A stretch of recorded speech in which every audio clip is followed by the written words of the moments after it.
Welcome to another episode of Rainbow Popcorn. We are 2 out of 3 brothers watching movies through a rainbow lens. Hello, Brett. Hello, Lee. How are you? I am good. How are you? Good.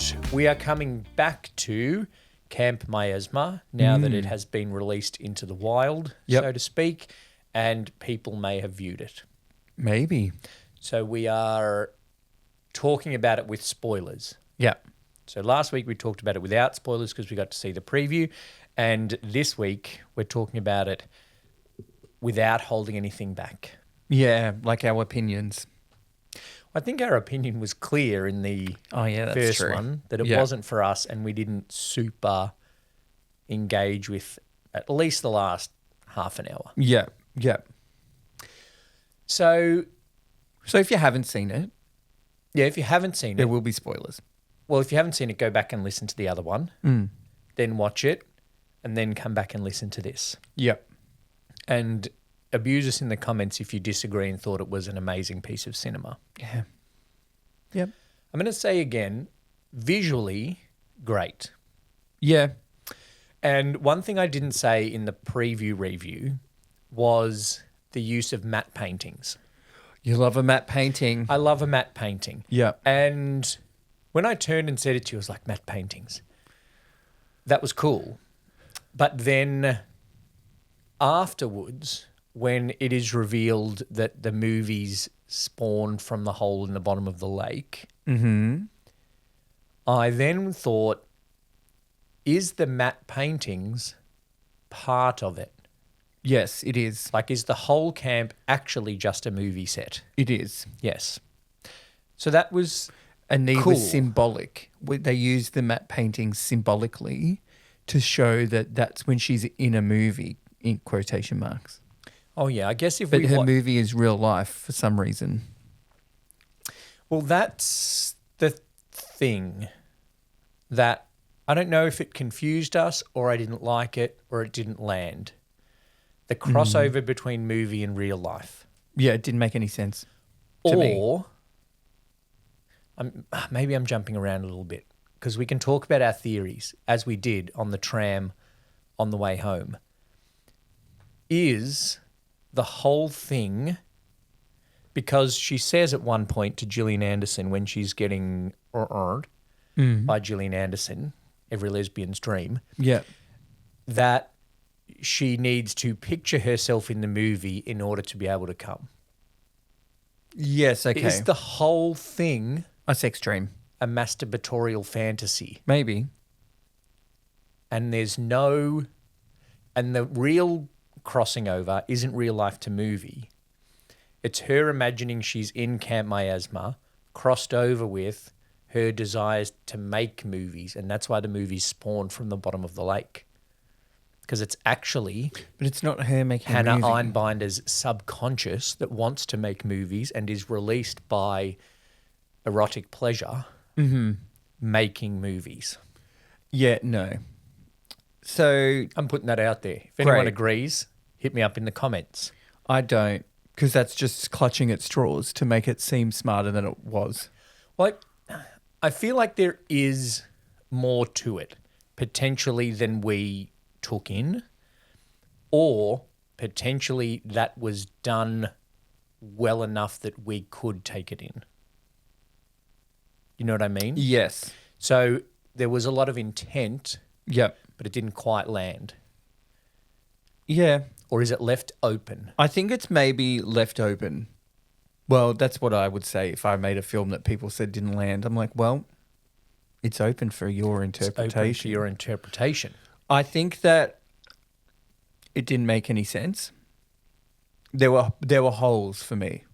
Okay. So other than the hole in the bottom of the lake. the hole in the bottom of the lake births a real life horror situation that then becomes a VHS. Not a film, Yeah. a VHS. Yeah. Right? Well, That nobody is then able to watch. Jane Schoenbrun is in love with the VHS. That's great. It's 2026. Yeah. Who's watching Camp Miasma 14 Les off? But also, it's clearly within the thing, and we've talked about this off the podcast, horror movies always other than like the reboot of Scream and the reboot of I Know What You Did Last Summer and things like that, horror movies always seem to be set in a not now time. Like Backrooms is set in the early 90s. Yeah. But this is set in 2026 because she has a Zoom meeting. Yep. So it's not like it's kind of set in 1991 when VHS was a thing. Mm-hmm. Because even when she gets to the hotel, DVD is outdated. Yes. So spawning as a VHS, Little Death from Under the Lake has not updated their technology. No. So then the thing is that the whole start of it is she's going there to find Gillian Anderson to get in the reboot. Yes. Right? Because she was in the first one and then wasn't in any of them.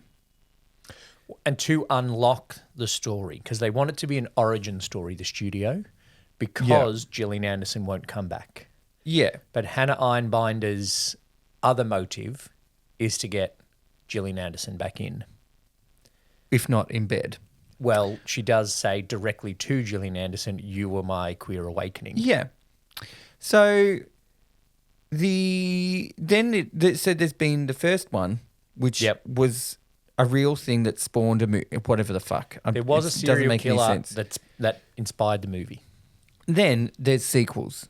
Yep. So then by their logic, yes, other people go to Camp Miasma, the Camp set, Tivoli. yeah, and then get murdered. Well, or get fingered by Gillian Anderson and then murdered. Yes. Because it is the orgasm that kills that you. creates the movie and kills you. Yeah.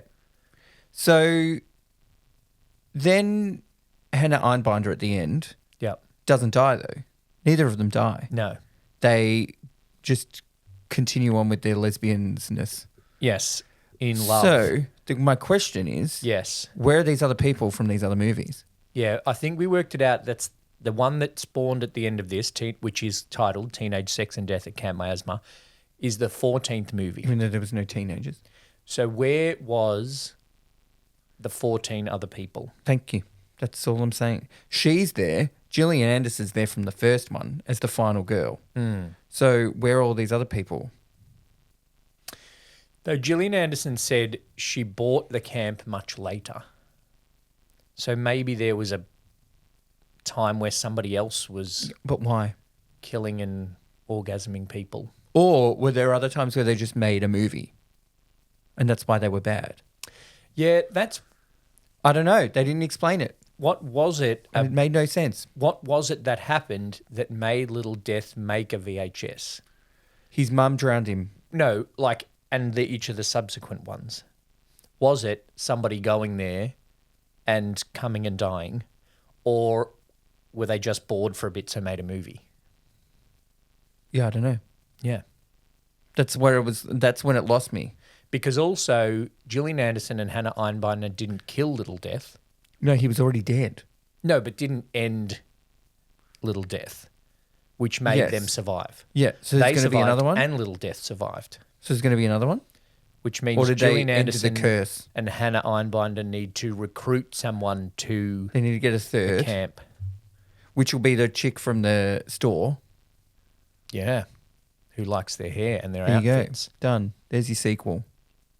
Maybe they did end the curse and that's why they survived. Maybe the teenage sex and death together make you survive. Yeah. Whereas There's no others teenagers. just went there and just died. So, so it's the sex that saves you. It's the sex and death, contrary to all of the other slasher rules. Where which you we get learned killed from because Scream. you have sex. You get killed because you are impure. Yeah, okay. It is the impurity of their sex, upgraded by the fact that it's lesbian sex, that makes them survive. Okay. I'm not saying lesbian death more impure. Personally, I'm not saying that. Yeah. Historically, queer sex in general is less, even more impure than sex. Yeah. Okay. Sure. Did my No. disclaimer help or I don't know. anyway? I don't want to make You've anyone confused me even more. Okay, so there were some holes, and I think that together with the meta-ness made it less engaging. Well, I did doze off for a bit, so I definitely wasn't engaged. Yeah. Not for long. You didn't miss much, we said. Well, I thought I did, and that's why I didn't That's why get you it. didn't get it. But then I didn't miss much. No. So, But all of that being said, the weirdness and the holes, I don't think the holes in the plot come up until that last bit when the movie takes the turn. yeah. I think up until Hannah Einbinder's pitch, I was with it. I was like, yes, it's a bit meta. It's making comments on the problematicness of old slasher, of Hollywood's love for existing IP, but dodging the problematic IP in able to be rebooted as less problematic. Yeah. It was making comments all about that stuff. There was some funny scenes, like when they made the dipping of the fried chicken very sexy. That was funny. I was with all of that. Yeah. And Gillian Anderson and Hannah Einbinder, really Yep. good and very sexy. And then it was like, oh, now the things come from the lake. I'm like, oh, hang on, what? It just Where seemed is like this two different going? movies. At one point, it just flicked to another thing. And then the whole point of the movie was something else as to what it was at the start. And then, like, there were some funny bits. The Zoom meeting was funny. Yeah. That was really funny. But then that was it. After that, I'm like, I'm thinking, what? Well, and also that turn in terms of talking about story, when it made that turn, the end of the movie didn't resolve what was brought up at the start. The problematicness, the IP, the comment on Hollywood. Yep. It didn't resolve that, No. which is a storytelling no-no. Yeah. If you're going to bring up something or pose a question or make your audience think about something at the start, you want to answer it or further it by the end. And I don't think it did that. Nope. Nope. I will say, Yep. on a positive note, Yes. the acting was quite good Yes. for the main two. Which we knew Gillian Anderson would come through with. Yeah, and Hannah Einbinder is still a bit of an unknown thing because she's basically had one acting job her whole career, Yeah. which and is basically her writing herself. Yeah, I was going to say, she wrote it for herself. She did win a lot of Emmys for it. Yeah, maybe at And least one. nominations. But this was different enough, I think, that it could show that she has range. It's very similar, and it's a similar kind of character, but there is more depth. Like there are the serious moments and the horror moments that give her a bit more to play with. But I also think it was, and this is one of the things of her character in Hacks, is she is that cocky, woke Gen Z. Mm-hmm. There wasn't as much of that in Camp Miasma. Yeah. Yes, she was woke, quotation marks, but she wasn't, like, I feel like her character from Hacks wouldn't have been pretending she was okay with her partner having the partner. Okay. You know, there's that whole bit where she's like, oh, I'm poly, and oh, yeah, I'm okay with it, but she's Yeah. really not okay with Yeah, it. yep. And Hannah Einbinder's performance is what tells us she's not okay with that. But I don't think her character in Hacks would have pretended to not be okay with it. Yes. So that was kind of a difference, less self-confidence personally and in her queerness Yep. in this character than in Hacks, Mm-hmm. as well as, like you said, the different type of movie which gets her to show more of her depth. Yeah. Yep. Yeah. So that was good. And Gillian Anderson just continuing to rack up the wins for the community, really. Yeah, she's pretty good. She is good. And continuing just like to be the lesbian icon that she is. Yeah. Even as Margaret Thatcher. It did try to... We've talked about the meta-ness. And it did meta of slasher, which a lot of things have done in different ways. We've seen satire of slasher in the scary movie type thing. Yep. We've also seen it go over the top in some other ways in a satire. This, I think, went a little too far. Yeah, it with was the satire of the slash. It was trying too hard.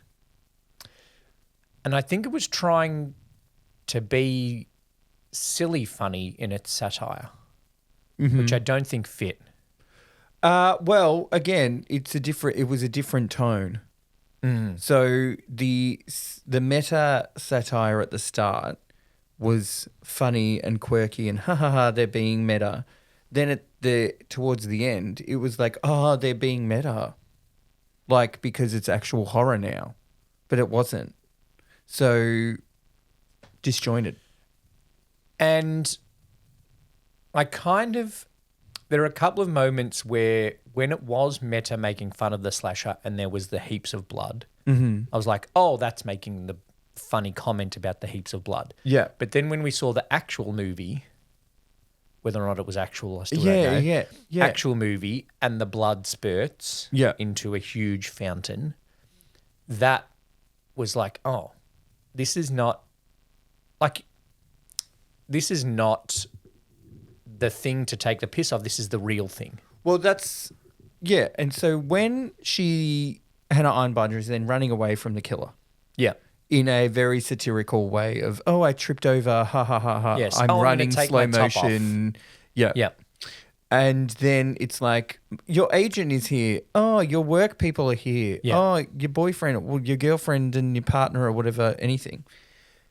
Then that was silly satire and meta. But then that's when I thought we were meant to think that, oh no, this is actually turning into a real situation. But then it seems I thought the out opposite. of it. When she started to see the other people, that's when I thought she was in like the dream state. And it wasn't, the people weren't really there. Because the matte paintings. Yeah. But also, like an hour ago they were on Zoom and then all of a sudden all of them are there. Yeah. I thought that's Hannah Einbinder's character's projection of them being there. Yeah. Rather than them actually being there. But before that was some good kind of meta-satire writing in that she sees Little Death coming out and she's like, oh, I'm just a huge fan. No offense, but I'm going to run. That I thought was funny and written well. And she's like, oh, and I'm going to trip, so you just catch me a little bit.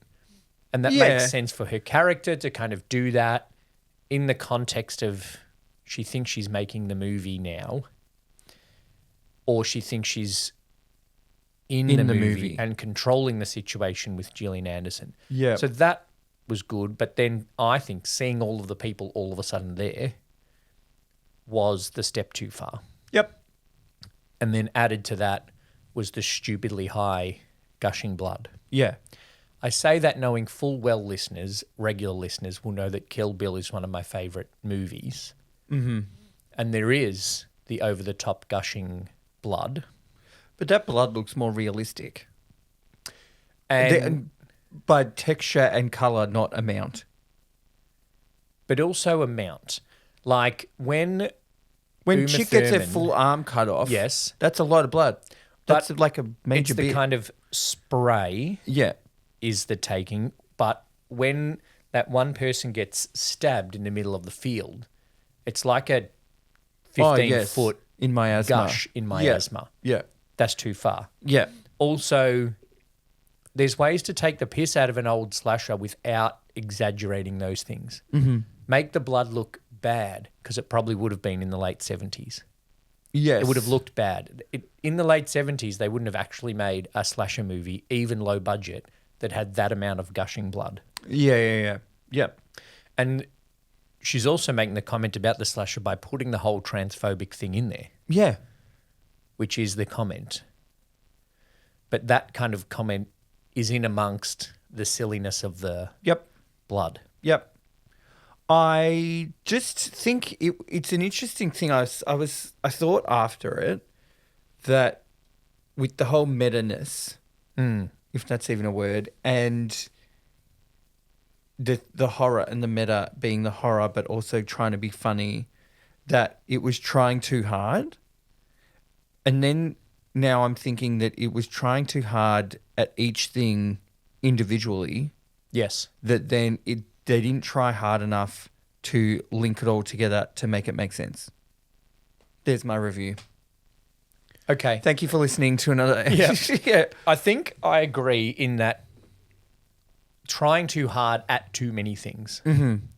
And I understand the making us not sure and making us question what happened, because coming back again at the end of I Saw the TV Glow, I had questions. Yeah. There were some things that I didn't get, but the questions I had were less 180 from the questions I had at the start.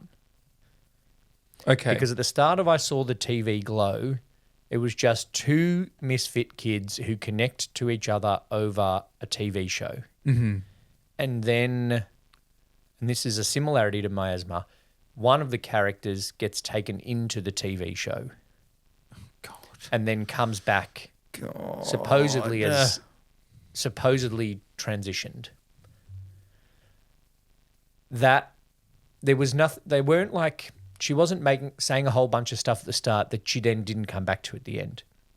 It was just like, okay, oh, this TV show is a bit weird, and the commentary on the TV show and people's connection to TV shows when they're young built up. The stuff that happened at the end of Miasma didn't build up from the start. And the stuff that built up at the start of Miasma didn't get resolved at the end. Yep. I think she did a better job of building up a point in I Saw the TV Glow than she did in Camp Miasma. Okay. Well, yeah. I don't know what the point of this movie was.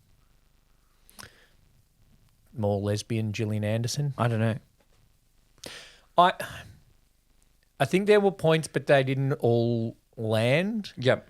And because there were points plural, it made it harder for any of them to land, which is similar to what you just said before. Yeah. Can we talk about the audience? Yeah, so we did a little say in our preview about the audience, and we've got time to talk more about them now.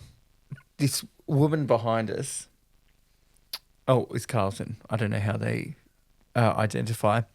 The person watching the movie behind us, I sounded like they had a recording of canned laughter from a sitcom. It was like, I'm like, whoa.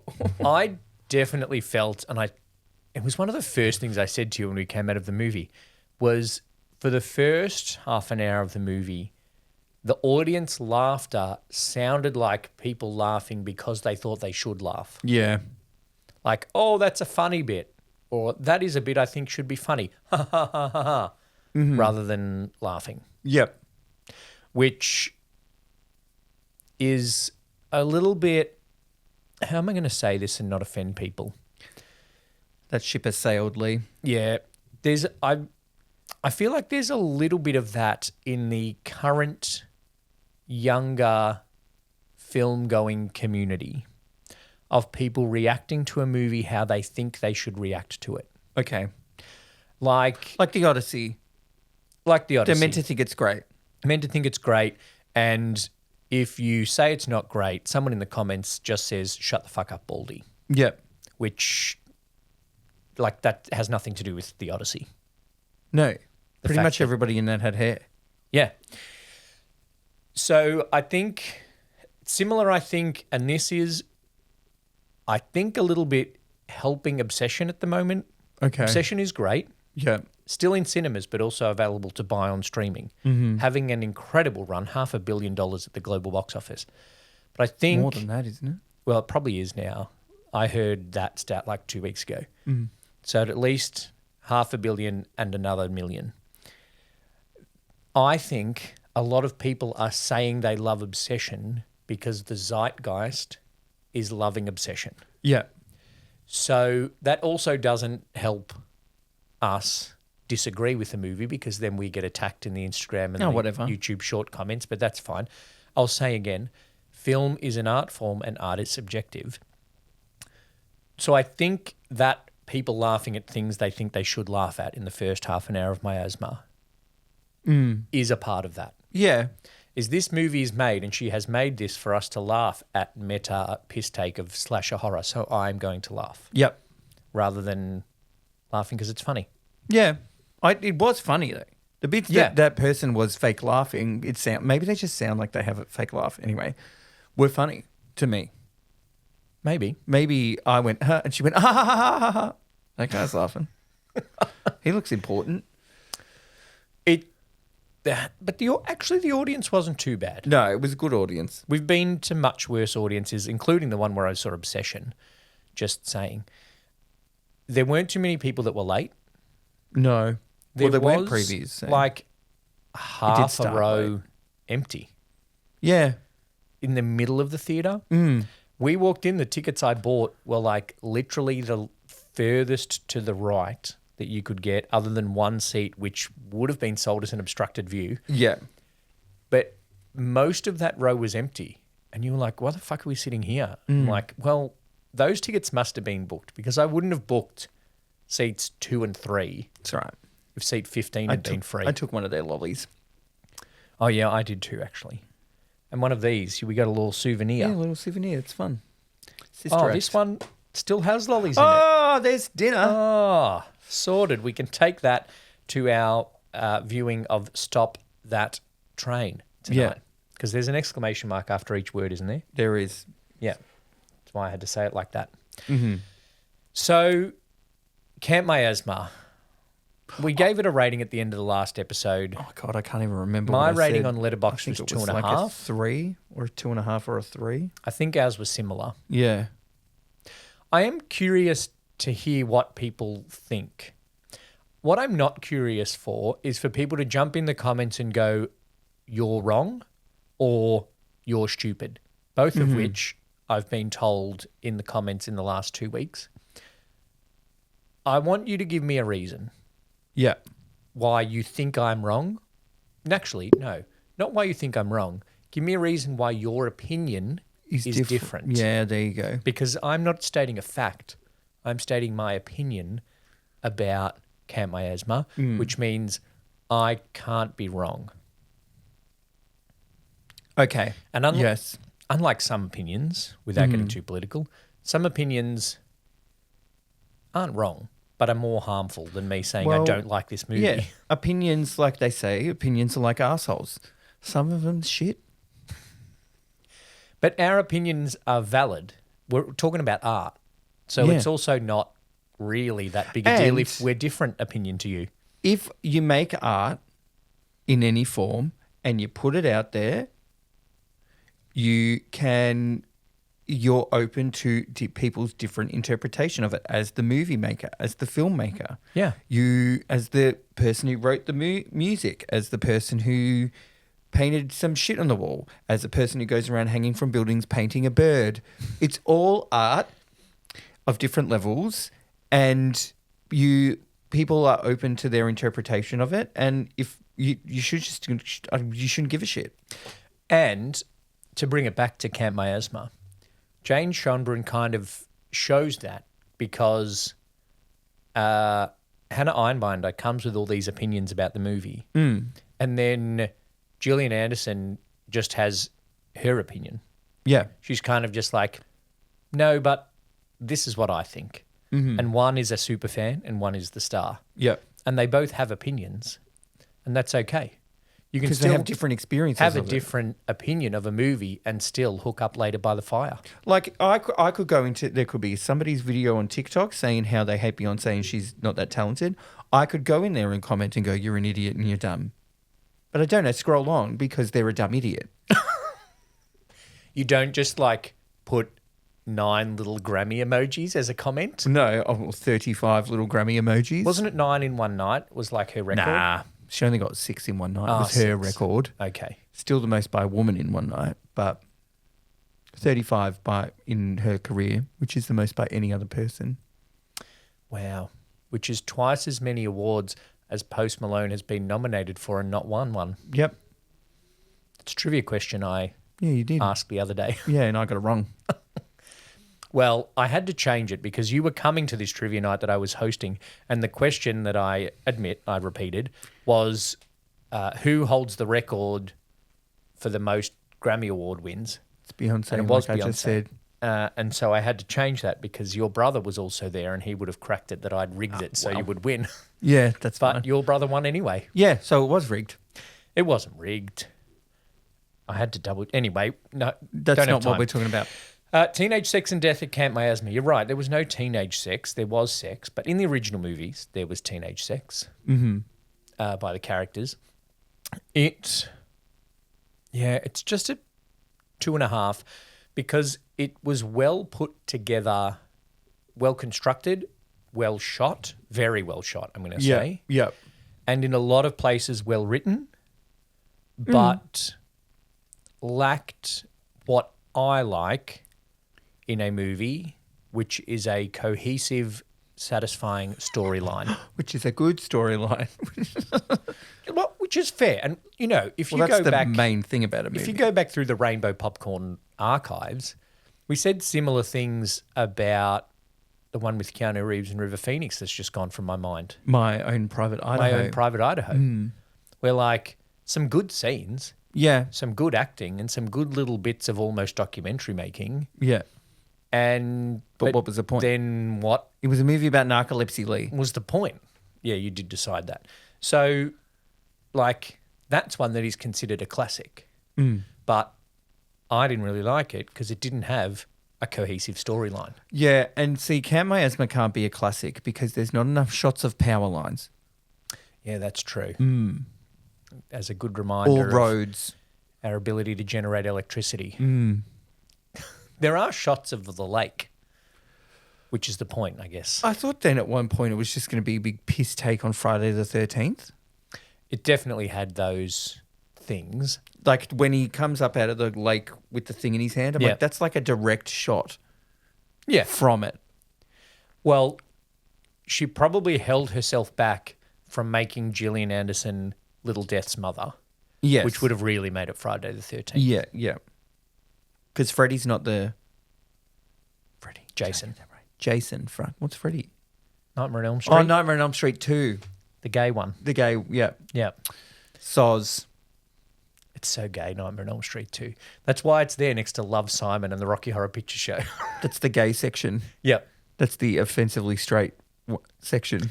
Then You need to there's- move these two over. Oh, yeah, that's in the wrong... Well, that was in alphabetical order and then I rearranged it. Cool. And Anyway, then now we're just my- pointing at DVDs that people can't read on the screen. My high school play, The Life of Tchaikovsky, is in there too.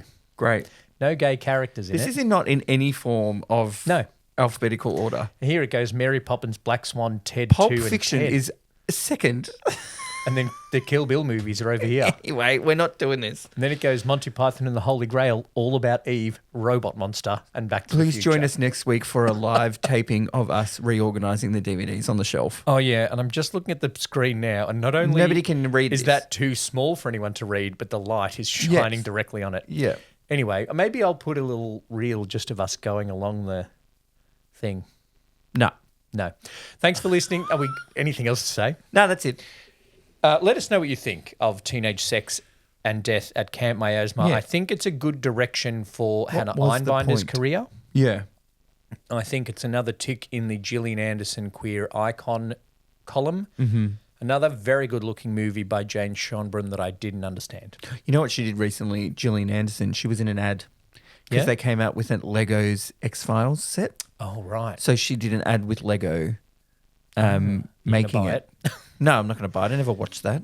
There- Why would I waste? It's probably fucking $300. There's apparently a new release of some X-Files episodes that were severely cut for TV. Ooh. There's some like real body horror episodes Great. that There's one in particular that was screened and got so many complaints that it was never screened again. Oh, I love it. And apparently they're re-releasing it with the body horror stuff added in. Good. Great. And Anyway. what did we say before? Obsession. I heard during the week, if you buy Obsession on Apple TV or rent it, it's an extended cut with more of the bloody violent scenes in it. Great. Which might fix some of the pacing that you had issue with. Probably not. Thanks for listening to another episode of Rainbow Popcorn. Well, that was our review of Teenage Sex and Death at Camp Miasma, a little extended from what we talked about last week. Next week, we're going to talk about Stop That Train. Yeah. Or some of the other stuff we've been watching. We just talk about stuff. We said when we started the podcast, we're going to run out of stuff. But this year alone, we've missed two major things. What was that one that Jimpa? Olivia Colman. Jimpa and the Christophers. We missed those. Well, I didn't miss the Christophers. Yeah, but like as doing a to watch to do an episode on. Yeah. There's just been so much stuff, which is great, and I hope it continues. Speaking of good stuff to watch, come and see Moulin Rouge with us. Yes. On the 26th of August. And then in September, we're starting to screen some local filmmakers' stuff. Local horror, not quite as meta. Director, producer Jake Neville. We are screening his The Back Eye. Yep. Paired with The Wicker Man. Great. With a chat with Jake in between at Eclipse Cinema. So all of those links are in our episode description and on the socials at Rainbow Popcorn Pod. So you can come and see some movies with us. But that was Teenage Sex and Death at Camp Miasma. Thank you, Rats. Thanks, Lee.